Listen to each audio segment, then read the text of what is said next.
3 दिन की यात्रा पर चीन पहुंचे प्रधानमंत्री नरेंद्र मोदी का जोरदार स्वागत हुआ। चीन की यात्रा के पहले पड़ाव में पीएम मोदी चीनी राष्ट्रपति जिनपिंग के गृह नगर शियान पहुंचे। हवाई अड्डे से लेकर शहर पहुंचने तक नरेंद्र मोदी के स्वागत में काफी भीड़ उमड़ी।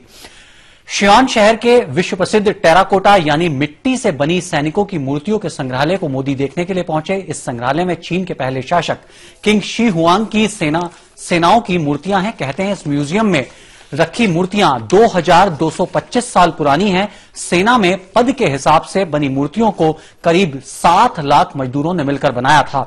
ये मूर्तियां पानी के लिए खुदाई के दौरान एक किसान को मिली थी। इस स्मारक को दुनिया का 8वां अजूबा कहा जाता है। प्रधानमंत्री नरेंद्र मोदी के इस लाजवाब कला के सौंदर्य को भी जी भरकर निहारा। टेराकोटा वॉरियर्स म्यूजियम को देखने के बाद प्रधानमंत्री मशहूर बौद्ध मंदिर दी शिंगशॉन पहुंचे। सफेद कुर्ते और शॉल में प्रधानमंत्री ने मंदिर में पूजा अर्चना की। आज दोपहर 1 बजे प्रधानमंत्री का राष्ट्रपति जिनपिंग के साथ शिखर वार्ता का कार्यक्रम है और फिर शाम 4 बजे से कई घंटे तक राष्ट्रपति शी जिनपिंग के साथ मोदी कई अहम मुद्दों पर भी चर्चा करेंगे, जिसके दौरान व्यापार, आर्थिक समझौते के साथ ही सीमा शुल्क और सुरक्षा जैसे अहम मुद्दों पर बातचीत की जाएगी। तो हम आपको बता दें कि प्रधानमंत्री का ये चीन का दौरा सबसे अहम माना जा रहा है। उनके तमाम विदेशी दौरों में सबसे अहम दौरा माना जा रहा है, क्योंकि एशिया में 2 सबसे बड़ी ताकत भारत और चीन है और 21वीं सदी में यदि दुनिया में कोई निर्णायक साझेदारी हो सकती है तो वो सिर्फ भारत और चीन के बीच ही हो सकती है। अब तक भारत चीन के व्यापारिक तबके को सबसे बड़ा बाजार मुहैया कराता आ रहा है और चीन अपने ज्यादा से ज्यादा प्रोडक्ट भारतीय बाजार में उतारता है, जिससे उसके व्यापारिक तबके को बहुत बड़ा फायदा पहुंचता है।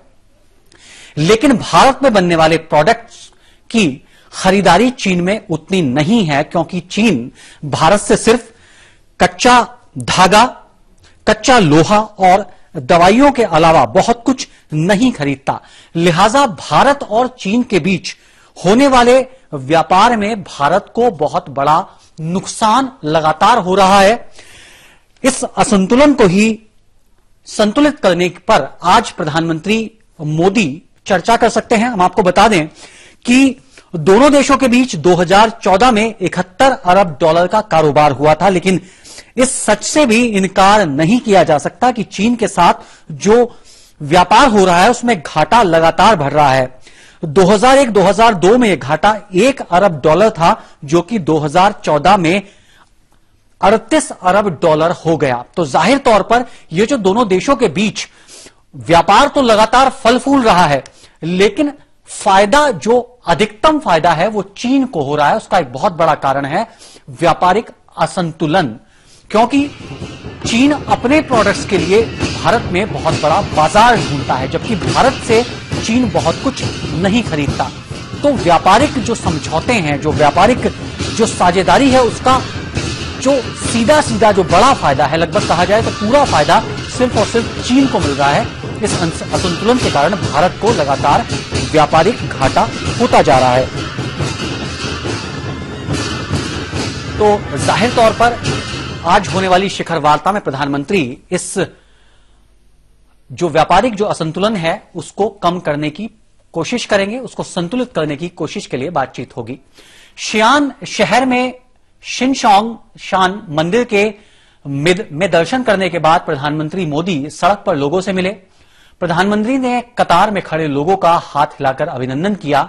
लोगों में पीएम से मिलने को लेकर खासा उत्साह भी दिखाई दे रहा है। जैसा आप तस्वीरों में देख रहे हैं कि मंदिर में दर्शन करने के बाद जैसे ही मोदी सड़कों पर आए तो चीन के आम लोग मोदी की एक झलक पाने के लिए कैसे बेताब नजर आए, और ये बेताबी मोदी के दौरे से पहले से चीन की आम जनता में नजर आ रही थी। पहले से मोदी के स्वागत की यहां जोरदार तैयारियां हो रही थी। जैसा हमने आज सुबह भी देखा कि जैसे ही मोदी एयरपोर्ट से उतरे, एयरपोर्ट से लेकर के संग्रहालय तक, सैनिकों के संग्रहालय तक पहुंचे तो लगातार रास्ते में तमाम सैकड़ों और हजारों लोग कतार में खड़े हुए थे मोदी के स्वागत के लिए, और मोदी ने सबका हाथ हिलाकर धन्यवाद किया, उनके अभिनंदन का धन्यवाद किया। देखिए मोदी किस तरह आम लोगों के बीच हैं।